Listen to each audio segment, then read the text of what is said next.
नमस्कार, आप देख रहे हैं कैपिटल हेडलाइंस और मैं हूं वात्सल्य राय और मेरे साथ जुड़े हुए हैं दो दिग्गज सीधे बिहार की राजधानी पटना से श्री प्रशांत सिंह जी, जिन्हें आप पहचानते ही हैं, राजनीतिक विश्लेषक हैं, इंटरनल सिक्योरिटी मामले के एक्सपर्ट हैं, विदेश मामलों के भी एक्सपर्ट हैं। लेकिन आज इनसे राजनीति की चर्चा होगी, बिहार की चर्चा होगी, बिहार के मुख्यमंत्री की चर्चा होगी और इसी मुद्दे पर चर्चा करने के लिए हमारे साथ हमारे दूसरे मेहमान, जिन्हें आप पहचानते ही हैं, स्वतंत्र पत्रकार हैं, कांग्रेस के सिंपैथाइजर कई लोग इनको कहते हैं, डॉक्टर सत्येंद्र कुमार जी। आप दोनों का बहुत बहुत स्वागत है। सिंह साहब, डॉक्टर साहब, दोनों का स्वागत है। और आज इस खास चर्चा में आपको आमंत्रित किया है क्योंकि बिहार के मुख्यमंत्री, जो लगभग 2 दशक से एक आध साल को छोड़ दिया जाए तो बिहार के मुख्यमंत्री रहे हैं, नीतीश कुमार साहब। उससे पहले वो केंद्र में मंत्री रहे हैं। 2 पार्टियां उन्होंने बनाई, समता पार्टी बनाई और उसके बाद जनता दल यूनाइटेड। और जनता दल यूनाइटेड जब से उन्होंने गठन किया है, बिहार की राजनीति में एक ऐसी पार्टी बनकर उभरी है जो लगातार सत्ता में बनी रहती है, चाहे वो राष्ट्रीय जनता दल के साथ जाए या भारतीय जनता पार्टी की अगुवाई वाले एनडीए के साथ रहे। लेकिन नीतीश कुमार जी, जो आज 74 साल पूरे कर चुके हैं, 75वें साल जिंदगी के उसमें उन्होंने प्रवेश किया है और भारतीय जनता पार्टी के जो सर्वोच्च नेता है नरेंद्र मोदी साहब, उन्होंने आज से लगभग 11 साल पहले यानी 2014 में तमाम सक्रिय नेताओं के लिए एक बैरियर बनाया था 75 साल का। हालांकि वो टूट गया है अब, क्योंकि मांझी साहब जो कि 80 साल के हो चुके हैं, वो प्रधानमंत्री नरेंद्र मोदी की कैबिनेट में बादस्तूर मौजूद हैं। लेकिन नीतीश कुमार साहब का मामला कुछ अलग है। अलग इसलिए है कि बीते कुछ सालों में उनके स्वास्थ्य को लेकर लगातार सवाल उठाते रहे हैं। जब वो राष्ट्रीय जनता दल के साथ थे तो भारतीय जनता पार्टी और बाकी घटक दल जो है एनडीए के, वो इनके स्वास्थ्य को लेकर सवाल उठाते थे। और अब जब वो भारतीय जनता पार्टी के साथ वापस आ गए हैं दोबारा 2024 जनवरी से, तब से विपक्ष के लोग, राष्ट्रीय जनता दल और एक नई पार्टी बनी है प्रशांत किशोर ने जिसको बनाया है, उस पार्टी के लोग लगातार उनके स्वास्थ्य पर सवाल उठा रहे हैं। इस बीच नीतीश कुमार साहब के पुत्र, जिन्हें माना जा रहा है कि सक्रिय राजनीति में उनकी ऑफिशियल एंट्री हो जाएगी, अभी उनके लिए उनकी पार्टी के लोग डिमांड कर रहे हैं कि वो राजनीति में आए। पटना की सड़कों पे पोस्टर लगाए जा रहे हैं और उनको मीडिया के आगे किया जा रहा है। आज भी उन्होंने मीडिया से बात की। निशांत कुमार उनका नाम है। तो निशांत कुमार जी कह रहे हैं कि उनके फादर बिल्कुल पूरी तरह स्वस्थ हैं और अगले 5 साल तक बिहार की कमान संभालने को वो तैयार हैं। आज भी निशांत कुमार पटना के अलग अलग मंदिरों में गए, वहां उन्होंने अपने पिता के लिए प्रार्थना की और प्रार्थना केवल उनके लिए नहीं की। निशांत कुमार ने जब मीडिया से बात की तो निशांत कुमार ने कहा कि वो अपने पिता और अपने लिए, दोनों के लिए प्रार्थना कर रहे हैं। इसके साथ कई जनता दल यूनाइटेड के नेताओं ने फल बांटे, मिठाइयां बांटी, प्रार्थना की और रिटर्न गिफ्ट मांगा है, क्योंकि इसी साल बिहार में चुनाव होना है। तो हम अपने दोनों मेहमानों से समझने की कोशिश करेंगे कि क्या नीतीश कुमार साहब, जो कि 74 साल के हो गए हैं और लगभग 25 साल से कभी केंद्र और बाकी टाइम प्रदेश की राजनीति के केंद्र में रहे हैं, यानी सत्ता में रहे हैं, उनके लिए आने वाला साल, उनकी जिंदगी का ये साल, 75वां साल, क्या सबसे मुश्किल साल होने जा रहा है। हम बात करेंगे प्रशांत सिंह जी से, डॉक्टर साहब से भी सवाल पूछेंगे। लेकिन उसके पहले, क्या उनके दोस्त, नीतीश कुमार साहब के दोस्त और विरोधी कह रहे हैं, 1 मिनट के अंदर आपको ये दिखा देते हैं, फिर बात की शुरुआत। बिहार के विकास के लिए समर्पित हमारे लाडले मुख्यमंत्री नीतीश कुमार जी का जन्मदिन है, तो ये तो पूरे बिहार के लिए एक, समझिए कि एक तरह से जिस व्यक्ति ने पूरे तरह से एक नए बिहार के विश्वकर्मा जिसको कहते हैं, जिन्होंने हर तरह से बिहार को आगे बढ़ाया। और बीजेपी और जदयू बोलती है मोदी की गारंटी। मैं चुनौती देती हूँ, मोदी जी दिल पर हाथ रख के गारंटी दे दे कि चाचा पलटेंगे नहीं। दे दे गारंटी और फिर हम देखेंगे बिहार में चुनाव। मोदी जी, ये खुशी की बात है, आप पहले आए थे, इधर हम गायब हो गए थे, तभी हम फिर आपके साथ हैं।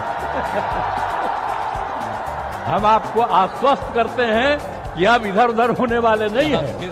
हम बीच में 2 बार इधर उधर हुए, लेकिन अब फिर से एक बार उधर ही हो गए हैं। अब सब दिन के लिए परमानेंटली उधर ही रहेंगे। जी, एनडीए भी घोषित करें और हमारे जेडीयू भी कार्यकर्ता, सारे नेता सब मिलकर घोषित करें। एनडीए भी घोषित, सीएम है और सीएम के उनके नेतृत्व में हमारी सरकार बने, फिर से विकास तक पहुँच जाएगी। मेरे पिता उनसे भी ज्यादा सीखे, लेकिन निशांत जी को सोचना पड़ेगा, जो आज उनके पिताजी के साथ जो लोग हैं, चाहे सम्राट चौधरी हो, विजय सिन्हा हो या नरेंद्र मोदी जी हो, या चिराग पासवान हो। चिराग पासवान जी तो प्रेस कॉन्फ्रेंस करके कहते थे नीतीश जी का दिमाग खराब हो गया, स्वस्थ नहीं है। मांझी जी कहते थे स्वस्थ नहीं है।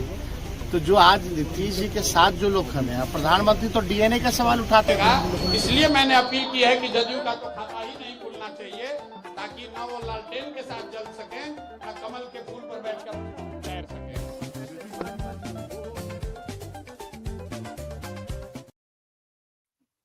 तो सिंह साहब, आपने सुन लिया सारे दोस्त और विरोधी क्या कह रहे हैं। तो आपको क्या लगता है कि क्या ये जो साल है सबसे मुश्किल साल होने जा रहा है? मुख्यमंत्री बिहार के जनता दल यूनाइटेड के सबसे बड़े नेता, जो कि अपने इशारों पर बिहार की राजनीति को लगभग 2 दशक से ज्यादा समय से घुमा रहे हैं, क्या आप देख रहे हैं? देखिए, आज तो एक कार्यक्रम हुआ है पटना में, जिसमें नीतीश कुमार जी ने शिक्षकों को नियुक्ति पत्र बांटे हैं। उसमें शिक्षा मंत्री को उन्होंने कहा भी कि खड़े हो जाइए आप। तो इस आज की जो दृश्य था उसको देखने से ऐसा लगता नहीं है कि नीतीश कुमार जी किसी तरह से बीमार हैं। फिर भी एक इम्प्रेशन जो है, एक पब्लिक परसेप्शन तो बन ही चुका है कि अब उनका काफी एज हो गया है और बीमार भी हैं, शारीरिक रूप से या मानसिक रूप से भी। ये थोड़ा बहुत पब्लिक के अंदर चला गया है इस बात को। लेकिन इसके बावजूद अभी नीतीश कुमार जी का क्रेज खत्म हो गया है, ऐसा नहीं कह सकते, ऐसा नहीं मान सकते, क्योंकि अभी भी पब्लिक में उनकी अच्छी छवि है। क्योंकि जो उन्होंने संघर्ष किया लंबे समय तक, एक तो उनकी पहले से शुरू से ही छवि 1980 के दशक से ही रही है कि तेज तरार नेता हैं और बहुत सुलझे हुए हैं, ईमानदार हैं। और रेल मंत्री थे तब भी उन्होंने काम करके दिखाया। वीपी सिंह के मंत्रालय में कृषि राज्य मंत्री थे तब भी उनकी छवि अच्छी थी काम करने वाले व्यक्ति के रूप में। और बिहार में 2005 में मुख्यमंत्री बने तो भी उनकी छवि अच्छी बनी। गांव-गांव को उन्होंने सड़क से और पुल पुलिया से जोड़ दिया। तो बहुत सारे काम भी उन्होंने किए हैं और सामाजिक स्तर पर भी बहुत सारा काम किया है। अति पिछड़े और दलित लोगों को काफी रिजर्वेशन देकर और पंचायत चुनाव में काफी प्रतिनिधित्व देकर काफी सशक्तिकरण का काम किया है और बहुत सारे काम। तो ये सारी चीजें हैं। इसके बावजूद जो लोग अपेक्षा करते हैं कि नीतीश कुमार जी इस बार कमजोर पड़ेंगे या इस बार चुनाव कठिन होगा, ऐसा है नहीं। बिहार का चुनाव देखिए, मोटा मोटी आप पूरा इतिहास उठाकर देख लीजिए, मोटा मोटी जातीय समीकरण के आधार पर चलता है। और उस जातीय समीकरण के आधार पर ठीक है कि 1990 से 2005 तक राजद का तूती बोलता था, लेकिन उसके तूती बोलने में एक बहुत बड़ा फैक्टर था बूथ पर रंगदारी और बाहुबल का प्रयोग। लेकिन जब जातीय समीकरण की बात होती है तो उसमें राजद कहीं नहीं ठहरता है नीतीश कुमार और एनडीए का जो तमाम समीकरण है उसके सामने, क्योंकि राजद आज तक अपने आप को एक निश्चित सीमा से बाहर ले जाने का या बहुत सारे लोगों को जोड़कर अपने आप को व्यापक बनाने का कोई भी ठोस कार्य नहीं किया है। और इसका परिणति यही होता है कि वो 1-2 वर्ग तक ही सिमट कर रह जाते हैं और उनको वोट का बहुत। आज राजद की उतनी विस्तार से बात नहीं करेंगे, आज बात करेंगे नीतीश कुमार की, क्योंकि एनडीए के बारे में आपने पिछली बार भी जब हमने चर्चा की थी आपसे नीतीश कुमार साहब को लेकर, तो ये क्लियर था कि अगर एनडीए इसी तरह इंटैक्ट रहता है, यानी भारतीय जनता पार्टी, जेडीयू, रामविलास पासवान साहब के बेटे की जो पार्टी है और मांझी साहब रहते हैं, तो एनडीए को एडवांटेज है। लेकिन एनडीए के अंदर भी कॉन्फिडेंस एक दूसरे को लेकर नहीं है। नीतीश कुमार साहब ने खुद नहीं कहा, प्रधानमंत्री ने उनको लाडला मुख्यमंत्री जरूर कहा, लेकिन अभी तक उनको फेस नहीं बनाया गया है कि अगला चुनाव होगा तो उसके बाद मुख्यमंत्री नीतीश कुमार बनेंगे। नीतीश कुमार साहब खुद नहीं बोल पाए तो उन्होंने अपने बेटे को आगे किया। निशांत ने क्लियर कहा कि नीतीश कुमार साहब को सीएम का फेस एनडीए को बनाना चाहिए। बाकी लोग भी गोलमोल बातें कर रहे हैं और ये भी कहा जा रहा है, अब भी अटकलें लगाई जा रही हैं, जैसा हमने अभी सुनवाया भी। सुप्रिया श्री जो कांग्रेस के नेता है और इंडिया फॉर्मेशन जो बना वो नीतीश कुमार साहब ने ही बनाया, तो उन्होंने सीधा कहा कि इस बात की गारंटी क्या मोदी दे सकते हैं कि नीतीश कुमार पलटेंगे नहीं। तो नीतीश कुमार के लिए चैलेंज है। उधर पीके, जिनको बीजेपी की बी टीम कहा जा रहा है, वो चैलेंज कर रहे हैं कि नीतीश कुमार मुख्यमंत्री नहीं बनने जा रहे। बीजेपी के कई नेता इस तरह के बयान दे रहे हैं। तो इसलिए हमारा सवाल है, क्या नीतीश कुमार के लिए इंटरनल चैलेंज ज्यादा बड़े हैं, मुश्किल साल है उनके लिए? क्या आप देख रहे हैं, उस तरीके से बताइए। मेरे से सवाल आपसे जी आपसे देखिए, एक चीज इसमें आपने बहुत सही बात कहा और बहुत सही सवाल पूछा। देखिए, एक चीज है कि बीजेपी ने यदि यहां चूक किया तो आपने पिछली चुनाव में, लोकसभा के चुनाव में देखा कि तमाम विरोधी दलों ने जो इस तरह का एक परसेप्शन क्रिएट करने में सफलता पाई कि संविधान बदल देंगे, 400 पार का मतलब है कि संविधान बदल देंगे, आरक्षण खत्म कर देंगे, उसका नुकसान बीजेपी को उठाना पड़ा। 303 सीटों से घटकर 240 सीटों पर बीजेपी सिमट गई।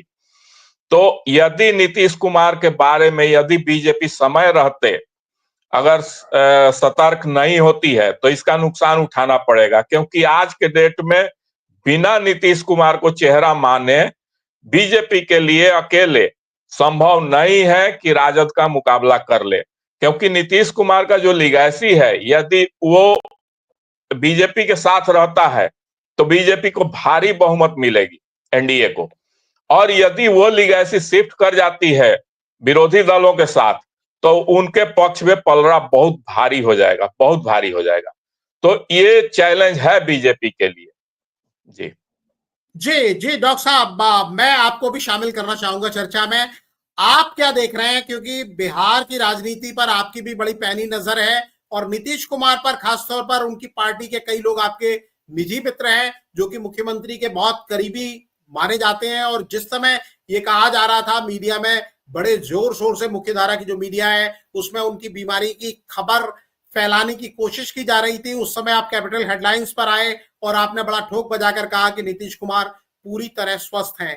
ताजा जानकारी, अंदर की जानकारी क्या है, क्योंकि जो उनको पलटू राम कहा जाता है उसको लेकर आपके पास क्या सूचना है, क्या खबर है, क्या प्रामाणिक जानकारी है?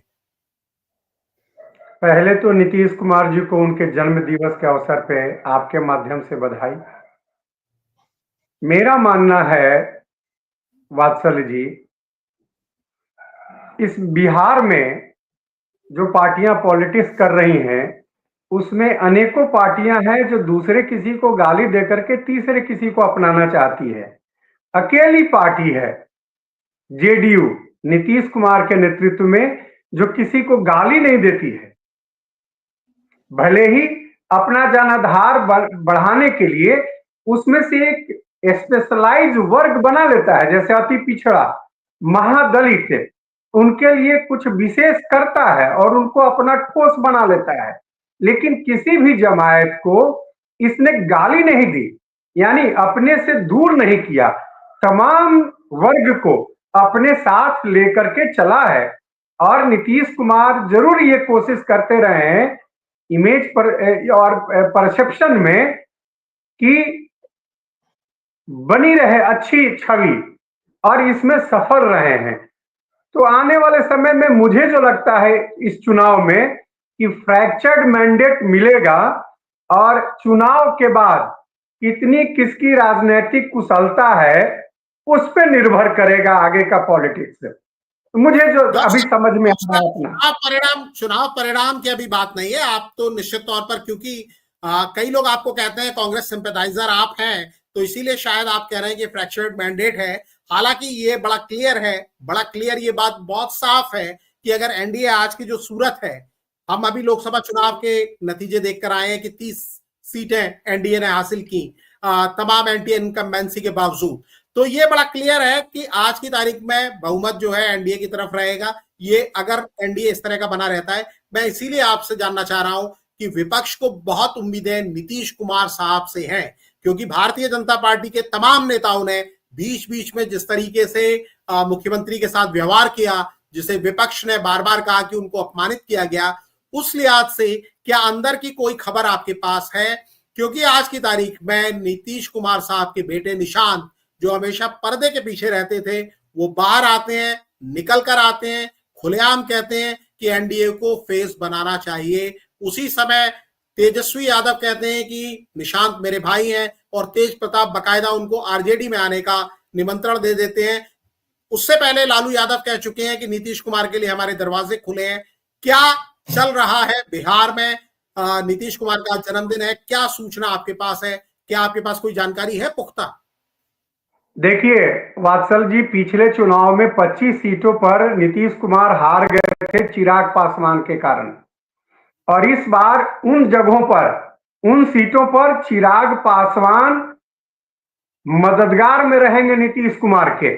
तो मुझे तो लगता है कि नीतीश कुमार का कुछ ग्राफ बढ़ेगा, लेकिन नीतीश कुमार, ये चिराग पासवान के चाचा और उनकी जो जमात है, जो आज के डेट में आरजेडी के साथ मिलकर के लड़ेंगे, और हो सकता है जो घाटा पिछले बार नीतीश कुमार के हुआ बीजेपी की उस दोहरी नीति के कारण, इस बार कहीं बीजेपी।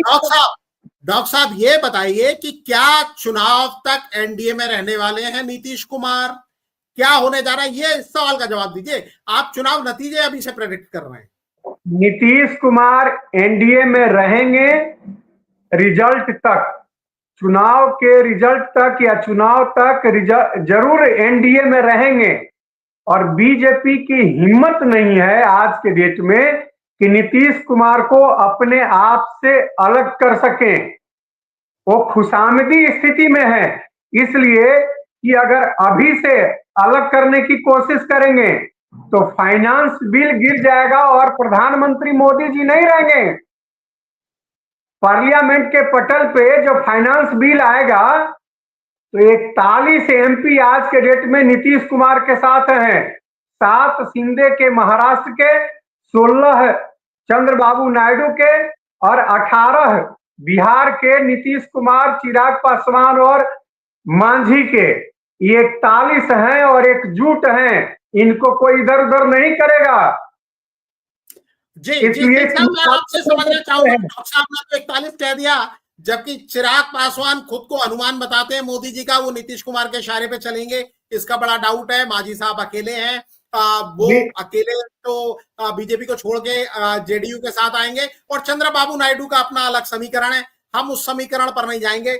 मैं आपसे सीधी बात समझना चाहता हूं, कई मीडिया के तमाम दिग्गज इस तरह का दावा करते हैं कि जो लोग दिल्ली में हैं, चाहे वो संजय झा साहब हो या फिर ललन सिंह जो बहुत ही करीबी एक दौर में माने जाते थे नीतीश कुमार के, उनके बारे में ये दावा किया जाता है कि वो बीजेपी खासतौर पर अमित शाह साहब के बड़े करीबी हो गए हैं, सहयोगी हो गए हैं, और नीतीश कुमार अगर इशारे पर नहीं चलते बीजेपी के तो जेडीयू दो फाड़ हो सकती है। ये बड़ी क्लियर सी बात है।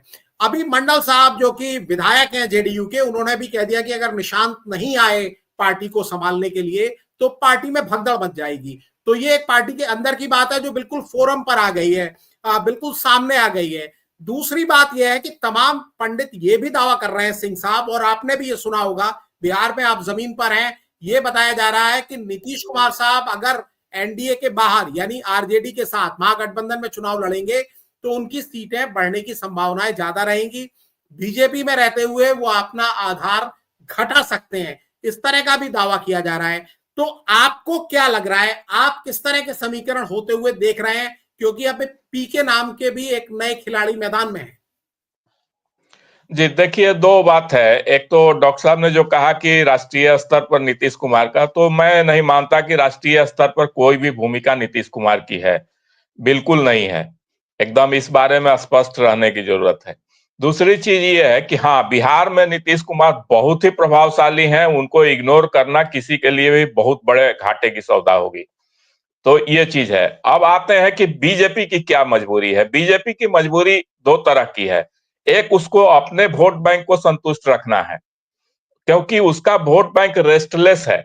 उसका जो वोट बैंक है वो बहुत बेचैन है कि बहुत हो गया नीतीश कुमार को हम लोग ढोते ढोते, अब हमारी सरकार और हमारी मुख्यमंत्री होनी चाहिए। तो एक बेचैनी ये है। इसीलिए आप देखेंगे कि दिलीप जायसवाल जो प्रदेश अध्यक्ष हैं, उन्होंने कुछ कहा कि संसदीय बोर्ड भाजपा का जो है वो तय करेगा कि मुख्यमंत्री कौन होगा, और बाद में यू टर्न ले लिया कि नहीं, ऐसा नहीं कहा। तो ये चीजें हैं। इसके पहले अमित शाह जी का भी कुछ स्टेटमेंट इसी तरह का आ गया था जो भ्रम पैदा कर रहा था, लेकिन प्रधानमंत्री जी ने उनको लाडला मुख्यमंत्री कहा और एक तरह से उन्होंने साफ कर दिया कि नीतीश कुमार के नेतृत्व में चुनाव लड़ा जाएगा और नीतीश कुमार ही अगले मुख्यमंत्री होंगे। इसमें कहीं कोई डाउट रखने की जरूरत नहीं है। तो ये सारी चीजें हैं, तो दोनों तरफ को साधने की कोशिश बीजेपी कर रही है, लेकिन कुल मिलाकर स्थिति यही है, मैं फिर दोहराना चाहूंगा कि बीजेपी का सेंट्रल लीडरशिप अच्छी तरह जान रहा है कि बिहार में नीतीश कुमार को थोड़ा सा भी अगर शक पब्लिक के मन में अगर पैदा हो गया कि बीजेपी झटका दे सकती है नीतीश कुमार को, तो इसका घाटा चुनाव में बीजेपी को उठाना पड़ जाएगा। और इसलिए बीजेपी इस तरह की गलती नहीं करेगी, खास करके सेंट्रल लीडरशिप समय रहते नीतीश कुमार के बारे में स्पष्ट घोषणा करेगी कि उन्हीं के नेतृत्व में चुनाव लड़ा जाएगा और चुनाव जीतने के बाद उन्हीं को मुख्यमंत्री बनाया जाएगा अगले 5 सालों के लिए। ये मेरा मानना है। जी जी, बिल्कुल बिल्कुल सर। डॉक्टर साहब, आपसे मैं एक संक्षेप में जानना चाहूंगा कि आज जो इंडिया अलायंस है, जो एक ताकत मिली है राहुल गांधी को, कांग्रेस पार्टी को या इंडिया अलायंस के बाकी घटकों को, उस इंडिया अलायंस को शेप देने में नीतीश कुमार साहब का सबसे बड़ा रोल है। लेकिन कांग्रेस और बाकी सहयोगियों ने कोशिश नहीं की कि नीतीश कुमार वहां बने रहे। अगर लोकसभा चुनाव तक बने रहते तो जो नतीजों से साफ हुआ, इस समय केंद्र सरकार की तस्वीर कुछ और होती। आज की तारीख में इंडिया अलायंस के अंदर क्या नीतीश कुमार को लेकर बात होती है?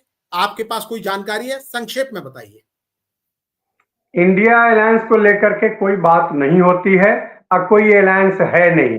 सब अपने अपने जगह पे अपनी अपनी राग अलाप रहे हैं। अब देखिए ना, लालू जी कहते हैं कांग्रेस में कोई बात होती है नीतीश कुमार को लेके?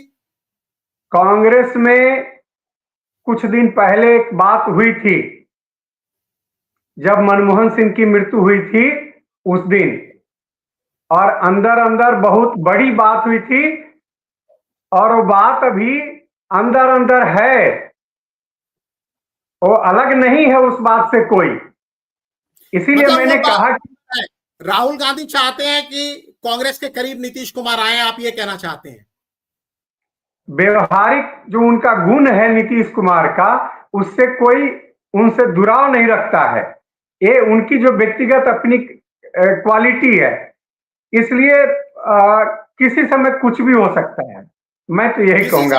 लेकिन एक बात जी जी, एक बात मैं और स्पष्ट कहूंगा वात्सल्य जी, दूसरे किसी लीडर की बात क्यों, एनडीए में तो प्रधानमंत्री जी से बड़ा कोई लीडर नहीं है। और पब्लिकली अभी आकर के भागलपुर में उन्होंने कहा है कि हमारे लाडले मुख्यमंत्री हैं। उससे बड़ा गारंटी क्या हो सकता है?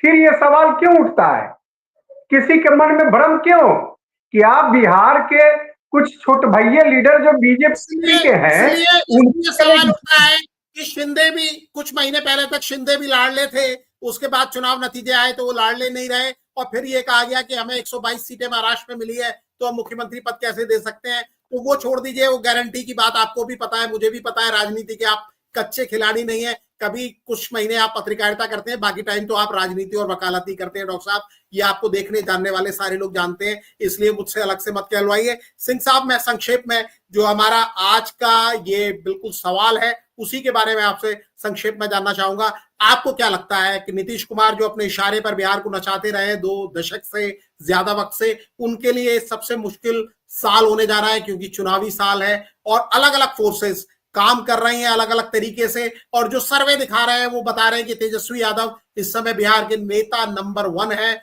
और उनकी पॉपुलैरिटी नीतीश कुमार से 2 गुने से भी ज्यादा हो गई है। देखिए, ठीक है, सर्वे अपनी जगह है, सर्वे से बहुत ज्यादा, क्योंकि हम लोग तो पब्लिक के बीच में है तो सबकी बात सुनते हैं और सबसे बातें होती हैं, तो हर तरह के जो हम पहले भी बता चुके कि यहाँ जातीय समीकरण ज्यादा काम करता है बिहार की राजनीति में। अब एक चीज और है कि जो शिंदे जी महाराष्ट्र में है और नीतीश कुमार जी बिहार में है, तो बीजेपी को यहाँ 2 फर्क है। एक है कि महाराष्ट्र में बीजेपी के बल पर शिंदे हैं, शिंदे के बल पर बीजेपी नहीं है, लेकिन बिहार में ठीक उल्टा स्थिति है। बीजेपी के लिए गारंटी है कि 40 में अगर बढ़िया स्थिति रही तो 40 में 39 लोकसभा, अगर खराब सबसे खराब स्थिति हुई तो 40 में 30, गारंटी है नीतीश कुमार। दूसरी गारंटी है नीतीश कुमार की बिहार में नीतीश कुमार जिसके साथ रहेंगे बिहार की सत्ता उसके हाथ में रहेगी। तो 2 गारंटी नीतीश कुमार। 43 से अगर 38 पर आते हैं जैसा लोग बात कर रहे हैं कि 43 से घट के 38 तक भी आ सकते हैं, भले वो मैनिपुलेटेड सर्वे हो या जो भी कुछ हो, उसके बाद नीतीश कुमार चुनाव के बाद क्या बहुत कुछ करने की स्थिति में होंगे, क्या कुर्सी पाने की स्थिति में होंगे? और मैं यही समझना चाहता हूं कि ये साल कितना चुनौतीपूर्ण होने जा रहा है उनके लिए। नहीं, सीट टू सीट आप ये एनालिसिस निकाल के देख लीजिए। जो पिछला चुनाव का डाटा है वो तमाम लोग बीजेपी के थे, जो चिराग पासवान के पार्टी से जितने वोट काटे ठीक उतने ही वोटों से हारे नीतीश कुमार के कैंडिडेट्स। इसलिए 43 से नीचे आने का कोई सवाल नहीं है। डॉक्टर साहब ने कहा कि इस बार चिराग चूंकि साथ में है इसलिए नीतीश कुमार जी की 25 सीटें बढ़ जाएंगी।